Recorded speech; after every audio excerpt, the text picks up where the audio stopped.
நம்ம ஃப்ரெண்ட்ஸ் ரொம்பவே விறுவிறுப்பாக போயிட்டுருக்கு. நம்ம தமிழும் சரஸ்வதியும் சீரியலோட இன்னையோட எபிசோட் மற்றும் ப்ரோமோ தான் பார்க்க போகிறோம். இதில் ராகினியும் அர்ஜுனும் ஃபோனில் பேசிகிட்டு இருக்காங்க. அதே போல் ஹாஸ்பிட்டல் கட்டி கொடுத்த நல்ல விஷயம் தான் ராகினி. அதுக்கு எனக்கும் சந்தோஷமாக தான் இருக்குது. இருந்தாலும் பார்த்தீங்கன்னா கேஸ் இப்போ ஹியரிங்க்கு வரப்போகுது. அதுக்காக தான் உனக்கு வாங்கி கொடுத்துருக்காங்களா? ஏன்னா நீங்கள் அப்போ தான் அவங்களுக்கு சாதகமாக பதில் சொல்லுவேன் அப்படின்னு நினைக்கிறாங்க போல இருக்கு ராகினி அப்படின்னு சொல்கிறாரு. இல்லை அர்ஜுன், அப்படிலாம் அண்ணன் நினைக்க மாட்டார். அண்ணன் பார்த்தீங்கன்னா என் மேலே இருக்க பாசத்தினால தான் வாங்கி கொடுத்தாரு அப்படிங்கிற மாதிரி சொல்லிட்டுருக்காங்க. அதே போல் வீடியோ ஃபுல்லாக பார்க்குறதுக்கு முன்னாடி உங்கள் பொண்ணான கையால் நம்ம வீடியோக்கு லைக் பண்ணுங்கள், நம்ம சேனலை சப்ஸ்கிரைப் பண்ணுங்கள். Thanks friends. வாங்க இப்போ வீடியோ போயிடலாம். இல்லை ராகினி, அந்த இதில் வாங்கி கொடுத்த மாதிரி தெரில. அப்படி வாங்கி கொடுக்குற மாதிரி இருந்தால் நீ இத்தனை வருஷமாக வீட்டில் தான் இருந்தால் வாங்கி கொடுத்துருக்கல. அது மட்டும் இல்லாமல் இந்த கேஸ் ஹியரிங் போன அப்புறம் வாங்கி கொடுத்துருக்கல. இப்போ கரெக்டாக வாங்கி கொடுத்துருக்காங்க அப்படிங்கிறாங்க. சரி அர்ஜுன், நான் இந்த விஷயமா நான் சொல்லணும்னா அவங்க கண்டிப்பாக கேஸை வாபஸ் வாங்குவாங்க. அதை நான் பேசிவிட்டு உங்களுக்கு நான் நைட்டு ஃபோன் பண்ணுறேன் அப்படின்னு சொல்லிவிட்டு அவங்க போயிடுறாங்க. இந்த சைட் பார்த்தீங்கன்னா வீட்டில் இருக்கவங்க எல்லாருமே பார்த்தீங்கன்னா ஒரே குழப்பமாக இருக்காங்க. ஐயோ, கேஸ் போட்டு வாங்கிட்டா என்ன பண்ணுறது, இந்த ராகினி வேறு அவங்க சைடு போயிட்டா என்ன பண்ணுறது அப்படி இப்படிங்கிறாங்க. நான் அண்ணாவை பார்த்துட்டு வரேம்மா அப்படின்னு சொல்லி கேட்குறாங்க. எதுக்கு ராகினி, அன்றைக்கி தானே பார்த்தேன் அப்படிங்கிறாங்க. இல்லை, அவர்கிட்ட கேஸ் வாபஸ் வாங்க சொல்லணும், நான் சொன்னால் கேட்பாரு அப்படிங்கிறாங்க. சரி ராகினி அப்படின்னு சொல்லிடுறாங்க. ராகினியும் பார்த்தீங்கன்னா அவங்க போகிறாங்க. அப்போ பார்த்தீங்கன்னா அந்த வீட்டில் இருக்க எல்லாருமே பேசிகிட்டு இருக்காங்க. இந்த மாதிரி கேஸ் ஹியரிங்க்கு வருது, நம்ம சைடு உண்மை இருக்குது, ராகினி மட்டும் உண்மையை சொன்னால் போதும், நம்ம சைடு கேஸ் வந்துடும் அப்படிங்கிறாங்க. அதுக்கு ராகினி அப்படி சொல்லுவாளா அப்படிங்கிறாங்க. கண்டிப்பாக சொல்லுவா அப்படின்னு சொல்லி இவங்க எல்லாமே பேசிகிட்டு இருக்காங்க.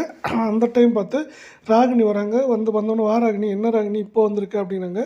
ஏன் ராகினி உன் மூஞ்சே ஒரு மாதிரி இருக்குது அவங்க அப்படின்னு அவங்க அம்மா கேட்குறாங்க.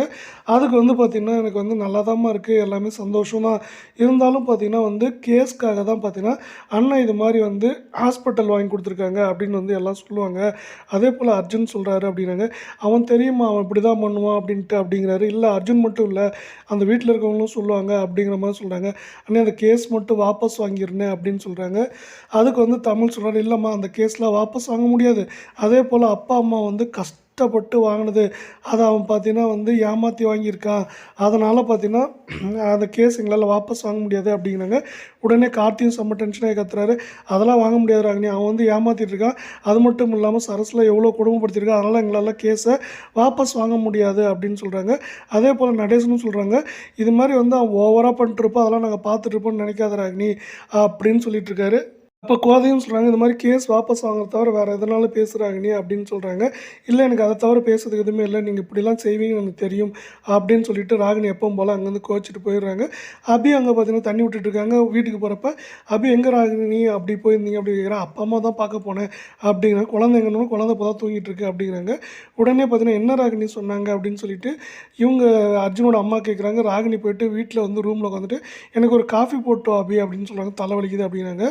என்ன ராகினி சொன்னாங்க அப்படின்னு சொல்லி கேட்குறாங்க. அதுக்கு பார்த்தீங்கன்னா இது மாதிரி கேஸ் வாபஸ் வாங்க முடியாதுன்னு சொல்லிட்டாங்க அப்படிங்கிறாங்க. அடுத்த நாள் பார்த்தீங்கன்னா கேஸ் கோர்ட்டு ஹியரிங் வருது. அப்போ இது மாதிரி கொண்டு நிற்க வச்சிட்டிங்களா அப்படின்னு ராகினி சொல்கிறாங்க.